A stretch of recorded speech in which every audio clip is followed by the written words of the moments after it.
the custodian of the two holy mosques, King Salman bin Abdulaziz Al Saud, said during his opening remarks at the G20 summit in Riyadh, G20 leaders must work toward fair and affordable access to COVID-19 vaccines. The G20 leaders are holding a two-day virtual meeting via video conference due to the pandemic under the chairmanship of Saudi Arabia, which holds the rotating presidency of the G20 until the end of November. The king noted that the 20 largest global economies had so far contributed $21 billion to confronting COVID-19 and took extraordinary measures to support the economies by injecting over $11 trillion to support individuals and businesses. The incoming Biden administration in Washington is set to herald a new chapter of trade ties between the U.S. and the Gulf, as well as with the region's largest economy. In recent days, many analysts have speculated over the differences between how a Biden and Trump-led U.S.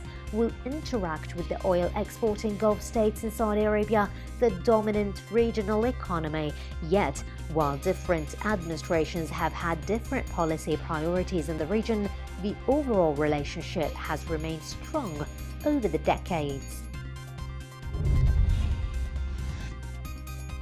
Iran's paramilitary Revolutionary Guard said it launched a heavy warship capable of carrying helicopters, drones and missile launchers amid ongoing tensions with the U.S. It also carried 4 small fast boats, the kind the Guard routinely uses in the Arabian Gulf. The Guard said the ship has a length of 150 meters by comparison. A U.S. Nimitz-class aircraft carrier has a length of 332 meters. The Guard ship does not have a runway, but includes a landing pad for a helicopter. Lebanon's army chief said that there would be no compromise on the country's sovereignty and maritime border negotiations with Israel. President Michel Aoun on Thursday specified Lebanon's starting point for demarcating its sea border with Israel under US-mediated talks, and the first public confirmation of a stance sources say actually increases the size of the disputed area. Israel and Lebanon launched the negotiations last month, with delegations from the longtime foes convening at a UN base to try to agree on the unresolved border that has held up hydrocarbon exploration in the potentially gas-rich area. Spain's Prime Minister Pedro Sanchez said a substantial part of the Spanish population will be vaccinated against COVID-19 in the first half of 2021. Sanchez said the government will unveil a coronavirus vaccination plan next Tuesday. He did not give any details. The government has created a special committee to establish who would be vaccinated first when a vaccine is available. France's Minister of Foreign Affairs Jean-Yves Le Drian told Mohammed bin Abdel Karim Al Issa, Secretary General of the Muslim World League, his country respects Islam and that French Muslims are a part of the country. The two were speaking in a telephone conversation in which they also discussed a number of other issues of common interests on Thursday. French President Emmanuel Macron was recently accused in the British press of stigmatizing French Muslims for electoral purposes and of fostering a climate of fear and suspicion toward them. UN Secretary General Antonio Guterres called on G20 leaders, whose summit will be hosted by Saudi Arabia this weekend, to be bold in pandemic response. The UN chief said the world must ensure recovery from the crisis, which will be inclusive, sustainable and in line with global climate goals. According to Guterres, some $28 billion more is needed, including $4.2 billion before the end of the year. Turkey's central bank hiked interest rates on Thursday to support its battered currency. The regulator raised its benchmark to 15% from 10.25% during its Monetary Policy Committee meeting. The move is seen as a show of willingness to ensure price stability under the bank's new governor, former Finance Minister Nasir Akbar. With COVID-19 cases on the rise in the Middle East following weeks of decline, the top UN official in the region has welcomed the Palestinian Authority's decision to resume coordination with Israel.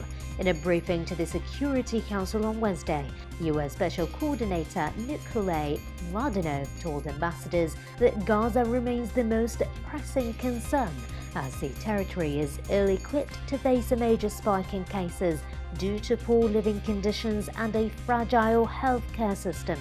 He warned that any major outbreak of the disease would have a catastrophic impact on the 2 million Palestinians living there, who are already affected by severe movement and access restrictions, cycles of violent escalation, and years of the humanitarian crisis.